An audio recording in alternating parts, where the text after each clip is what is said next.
গত আসরে সর্বোচ্চ রান সংগ্রাহকের মুকুট উঠেছিল মাথায়, তবে 2026 আসরে এসে মরুভূমির বুকে এক ফোঁটা পানির মতোই যেন রান খুঁজতে হচ্ছিল সাই সুদর্শনকে। অবশেষে খরা কাটলো অনবদ্য এক শতকে, যেন টানেলের শেষে এক চিলতে আলোর দেখা পেলেন। ইন্ডিয়ান প্রিমিয়ার লিগের এবারের আসরে প্রথম 6 ম্যাচে মাত্র একটা 50-র দেখা পেয়েছিলেন সুদর্শন। এর বাইরে আর ব্যাট হাসেনি তার।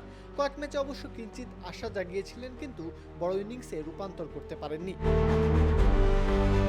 আইপিএলের মোটামুটি অর্ধেক ভাগ শেষ হয়ে গেলেও পয়েন্ট টেবিলে নিজেদের আকাঙ্ক্ষিত অবস্থায় নেই গুজরাট টাইটান্স। মরার উপর ঘাড়ার ঘা হয়েছিল সুদর্শনের রান খরা। তবে আরসিবির ডেরা চেন্নাই স্বামী স্টেডিয়ামে অপেক্ষার অবসান ঘটল। এভাবেই সবাই আপন হয়ে উঠুক এসপির আপন করার সাথে। এসপি আপন করার স্বাদ। শুভমান গিলের সাথে ওপেনিং করতে নেমে শুরু থেকেই আক্রমণ চালাননি, একটু দেখে শুনে নিজেকে গুছিয়ে নেওয়ার চেষ্টা করেছেন। বাজে বলগুলো সীমানা ছাড়া করেছেন, আর ভালো বলে রক্ষণাত্মক খেলে ধীরে ধীরে ইনিংস গড়ে তুলেছেন। তবে সময়ের সাথে খোলস থেকে বেরিয়ে এসেছে এক রুদ্রমূর্তি।